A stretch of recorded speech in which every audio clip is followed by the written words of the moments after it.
In the last video, we had a nice little chat. We had a chat about what a chiral carbon was and how to go through a molecule and identify all of the chiral carbons that it might have. And we said sometimes the molecules will not have any chiral carbons. And if so, that's good, because it's less work in this lecture module, because that means no stereoisomers. But sometimes the molecule will have a chiral carbon, and it could have one, or it could have two, or it could have three, or it could have four. There can be as many chiral carbons as that molecule particularly wants. But we know, at least hopefully, how to identify them.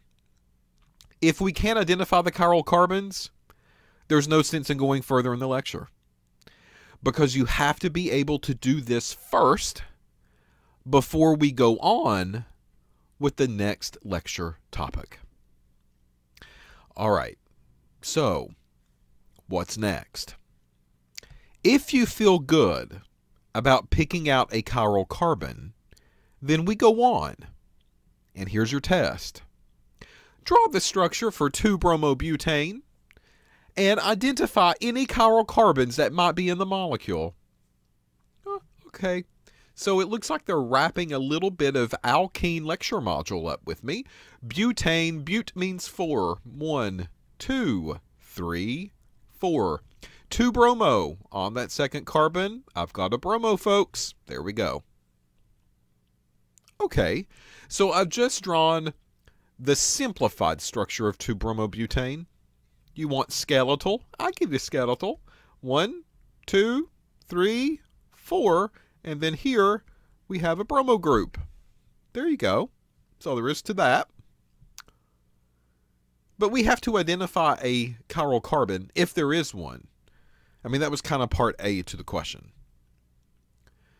In order to do that, though, skeletal structures might be a little difficult for you in the beginning, just because they're leaving out everything except for the important pieces, the pieces that are different, in this case the bromo group. So this is where something like this up here at the top will be a little bit better for you. So if I go through and just add on the hydrogens, there we go. The molecule structure, it's now complete. And I quickly can scan through here, and I can quickly tell you, no, no, no, because those have multiple hydrogens on them. The questionable carbon is that second one, but only if it has 4 different groups. We have a methyl to the left, and we have an ethyl group to the right, and we have a bromo group down below, and we have a hydrogen. So folks, this is a chiral carbon. All right, so that part we've talked about, and hopefully you feel comfortable with that part. But now, as an organic chemist, as someone who is studying organic chemistry, we now have to be comfortable taking this and showing those left-handed and right-handed forms with the stereoisomers. Remember, that is what that was called, stereoisomers. So part B of this question will say,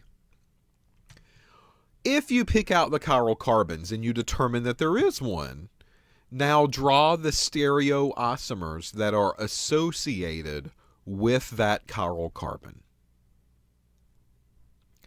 So we know we're going to have to make a mirror image, folks, right? I'm going to have to draw this structure in a certain way, and I'm going to have to take the mirror image of it, so that way I can represent the left-hand form and the right-hand form. Well, stereoisomers, they often go by another word, and this other word is an enantiomer. They're kind of the same thing. And an enantiomer is basically a mirror image that's not superimposable. So the stereoisomers that we are talking about right now are the left-hand version and the right-hand version. You take the mirror image of one over the other, well, you get the other one, and then they are not superimposable. Because of that, they are termed enantiomers, if we want to be specific. So something like cis and trans, it's not really a mirror image, is it? Right? Cis is on the same side, trans is on the opposite side. Those are stereoisomers, but they are not enantiomers. That's the kicker.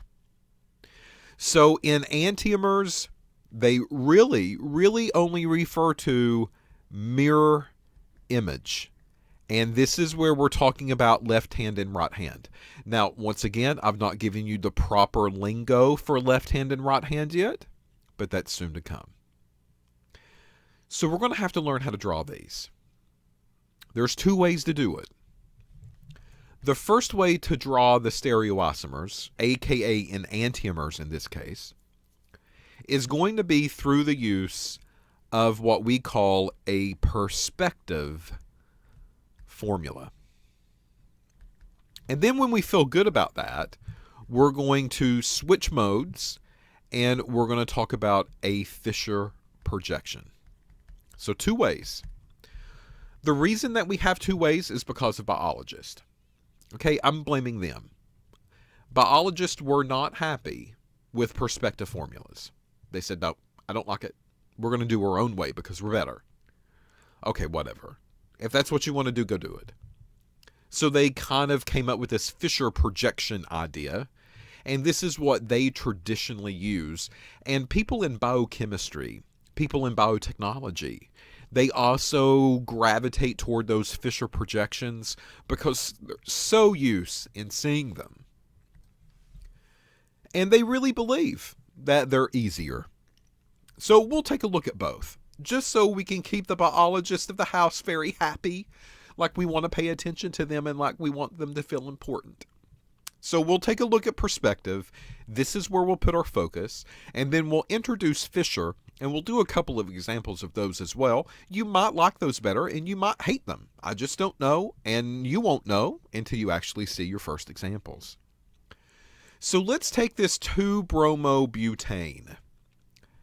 And instead of drawing this all over again, let me just erase this down here at the bottom, and this will give us a good area to start. So part B of the question, draw the enantiomers. Now that you know it has a chiral carbon, draw the enantiomers. And this is how we do it. Number one, you're going to find your chiral carbon. We already found it. You're going to put that in the center, right there. This is where we're going to start. And then you're going to draw a line that goes straight up and a line that goes straight out to the left. That's where we start. It's the easiest place to start. Then there's going to be two more bonds, right? That carbon has 4. We've already talked about the purpose of the 4. They have to be different. So I'm missing 2 lines, but I'm not going to draw them as lines. I'm going to draw these as wedges. And in order to put this kind of procedural, I'm always going to tell you to draw the first wedge pointed out like this, and you're going to shade it, and that means that points toward you. And then the other one you're going to point out to the side, and you're going to put a dash. That means it points away from you. So if I think three-dimensional, because I don't have a model kit to show you here, right? If I think three-dimensional, I have this center carbon, that's my chiral center. And sticking up and sticking out to the left, they are all in the same plane. They're all on that sheet of paper, flat surface. Well, these 2 other bonds, one is going to poke toward me, and the other one's going to poke away from me. And this sets up the proper orientation for a very simple stereoisomer. In other words, here, an enantiomer. Now what do we do? Well, step 1, draw the chiral carbon in the center. Step 2, put them on here in any order. I don't care. Doesn't matter. Because the only thing we need to do is do a mirror image. Right? That's it. Just a mirror image. I just need to replicate this and flip it. But the kicker is find your lower priority group. Okay, so how do I find the lowest priority group when it concerns stereoisomers? So specifically in this case, let's look at our groups. On the chiral carbon, we have a hydrogen that's attached. We have a bromo group that's attached. We have a CH3 group that's attached. And we also have a CH2CH3 group that's attached. So I need to take a look at these four groups. And I need to think to myself, which one will be the lowest priority? Because the lowest priority group, whichever one it might be, goes on the dashed wedge. That's the way we prefer to draw these. Again, I'm putting a procedure in place. I'm setting up some rules to play the game. And as long as I follow these rules, I'm going to play the game the correct way. And this is one of the things that we always try to do. How do we pick out the lowest priority group? We've seen something kind of like this before, haven't we? When we were ranking like the E and the Z groups, we were like, okay, on the left-hand carbon, which one's higher ranking? On the right-hand carbon, which one's higher ranking? Well, how do we do it here? Is there any difference? The answer, not really. Remember, I told you organic is a set of rules in itself. They try not to change the rules too much at all. So what we did back in the day is we looked at the atomic number, didn't we? And we said the highest atomic number is going to get the highest priority. The lowest atomic number is going to get the lowest priority. And if I look at hydrogen and bromine and carbon from the methyl and carbon from the ethyl, it looks like hydrogen is the lowest priority group here because it has the lowest atomic number. Its atomic number is 1. So what that means is I'm going to put my hydrogen right there. It points away from me. That's good. That's kind of setting up the game. I've just laid my board out with all my pieces. Now I take a look at the other groups. Folks, I don't care what you do here. You just slap them wherever you want to slap them. Some people like to put the highest priority group on the one that faces toward you. Some people, they don't care. I'm one of those people that tend to put the highest priority group at the top. I don't have to have it pointed toward me, but I normally do it up at the top. I just think it's easier that way. But again, you can put them in any form, any fashion that you want. It's going to work. Whatever you do will end up working from this point. So let me just slap the BR right there. Well, what else do I have? I have a CH3 group. Well, let's just do it here. And then a CH2CH3 group. Let's just do it there. Okay. You could have switched those around any way that you wanted to switch them around. Wouldn't have mattered. Because they are not telling us to draw a specific version. They're telling me to draw both. So right now, it doesn't matter what that one is. It could be the left hand, it could be the right hand, it doesn't matter. They told me to draw both of them. Okay, well there's one of them. Now we need to flip it. So my dashed line represents the mirror, okay? And I need to go through and I need to flip this molecule around. So this is what some people do. They take that middle carbon right there, and they still draw the line straight up. And this line was pointed left-handed, so over here they'll point it right-handed. And then this solid wedge was pointed toward me, so they'll do the same thing here. They'll just draw it to the left hand instead of the right-hand side. And then this dashed wedge is pointed away from me on the right-hand side. So here, they'll do it on the left-hand side. Once again, the bond that points straight up, the bond that points right-handed, that carbon, it all lies on the same plane. It's all on the same sheet of paper. And then that solid wedge is pointed to my face, and the dashed wedge is pointed behind the sheet of paper, away from me. And they'll go through and they'll flip it. And they'll be like, okay, well, bromo is right up there at the top. Bromo's not going to flip anywhere if I take the mirror image, right? The CH3 group's over on the left. I'm now going to flip it on the right-hand side, and I'll do CH3 group there. And then here, if I flip these two things around, my CH2CH3, keep in mind, though, my CH2CH3, it is pointed toward me. If I flip it around, it's no longer going to be pointed toward me, is it? Ah, that's the catch. That's the trick that most people don't see, because what tends to happen here is that you will have the tendency to see the CH2CH3 on the solid wedge, and you'll give me a CH2CH3 on the solid wedge. And then you'll see the hydrogen on the back end, and you'll keep the hydrogen on the back end. And people will say, oh, okay, there we go. There's my mirror image. Whoop, my hands are clean. I'm now done. I'll move on to the next problem. Let's say that this is what you gave me as an answer. You tell me, here are the two enantiomers for 2-bromobutane. Are they really two different ones? Let's check it. And here's how we do it. You start with the highest priority first.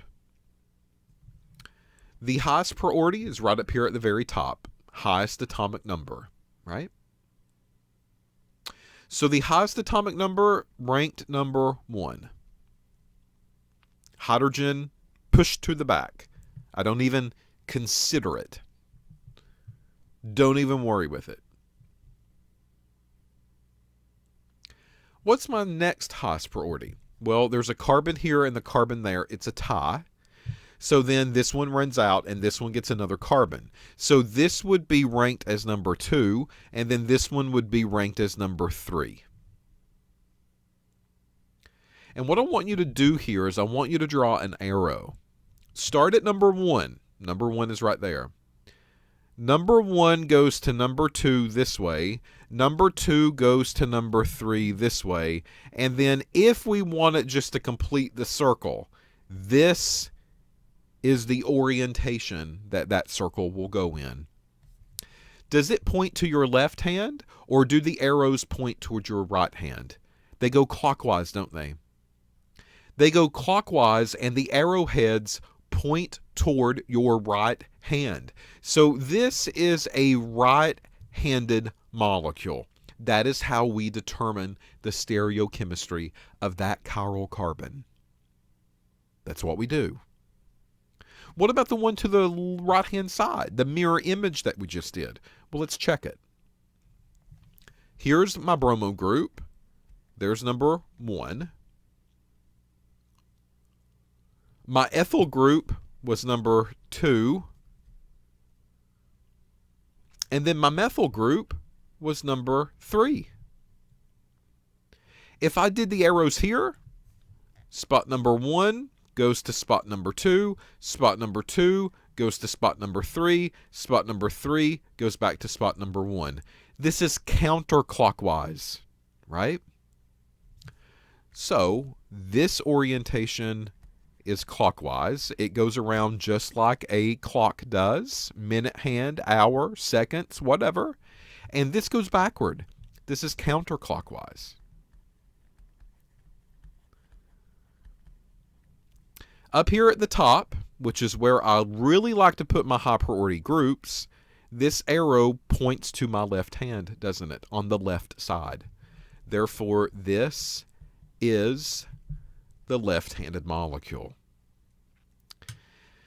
Now, in my description a while ago, you were probably thinking, oh, this is not right. Sometimes it is. And it was right in this case. Sometimes they're a little trickier than this. You've got to be careful. So, my advice to you is to always check. That's the thing. It's only going to take a few seconds, right? It's going to take 30 seconds or less to look at these two molecules and go, rank 1, rank 2, rank 3, this is how it rotates. Rank 1, rank 2, rank 3, this is how it turns. It takes 30 seconds or less to line them up to figure out which way this goes, clockwise or counterclockwise. If you put your high priority group up at the top, which is what I like to do, then this arrow will point towards your right hand. That is a right-handed molecule. Again, high priority group is up at the top, and this one points it left-handed. That's where my left hand is at, and that means that's a left-handed molecule. That is why I like to put the high priority groups up at the top of these. If I'm given the freedom to do that, folks, that's what I do almost every single time. I think it's just easier to see the right-handed or the left-handed version. Now, in addition to this, let's really talk about how we identify them in organic chemistry. This is old school stuff. Okay? Like feebly old school stuff. Okay, that's what I think of. Well, right-handed came from the word rectus. I think of rectum, but whatever, rectus. And that means right-handed. And they give this a one-letter abbreviation of R. This one makes sense. Oh, right-handed R. Why didn't you just tell me that? Because that's not really how this works. Right-handed is given the one-letter abbreviation of R because that R comes from the word rectus. It does not come from the word right. It was just a coincidence. That means that we do not use the one-letter abbreviation of L for left. Because the old school term for left, sinister. If you're left-handed, you were thought to be the child of the devil. You had sinister souls in you. Oh my, you had to be beaten. I told you, my kindergarten teacher beat my hand with a ruler just because I was writing with my left hand. I was evil. Probably so. I was mean. But left comes from the old school word sinister, Latin, and sinister, one letter, is S. So R really does mean right. It goes right-handed. That one lines up pretty well. But we need to use the one-letter abbreviation S for the molecules that turn left-handed. Never use L for that. Not in stereoisomer land when it comes to organic chemistry. So this is what we call the RS system of stereoisomers. And that's where the R and the S letters come from. The old Latin words of rectus for right and sinister for S. And that means left. So here we've identified a chiral carbon. We've set up the template with a bond straight line up, straight line to the left or right. And then the other two are going to be dashed and solid. We put our groups on with the lowest priority that goes in the back. We do that every time. That's how we start it. I rank the three remaining groups, 1, 2, 3. Typically, the high priority goes up at the top. That's what I like to do. You might not like to do that, and that's okay. Whatever floats your boat. And then we rank them 1, 2, 3 and see how they turn. Does it go left-handed? Does it go right-handed? And then to get the other enantiomer, to get that other one, I just flip it. That's really all that I do. I just flip it. All right, so with that said, that's where this video is going to stop. So when we come back, we're going to do more examples of these, right? We need a little bit of practice. We need to look at molecules. We need to convert them over into this three-dimensional stereoisomer template. And then we need to be able to rank the groups and really determine if I have drawn the R or the S. And sometimes these examples are going to be very specific. They're going to say, give me the R, or they're going to say, give me the S. And there's a very easy way to fix those issues that might pop up if we've drawn them the wrong way. Very easy to fix them in order to get them into the correct form. So that's what we're going to be practicing on in the upcoming video. So come back. Don't take any breaks. You're on a roll. I know that you're getting this. I know it. I can see it in your eyes. I've got a secret camera on your computer right now staring at you and everything that you've done, including picking your noses. That's right. I see it all. All right, so come back. We'll pick up from here.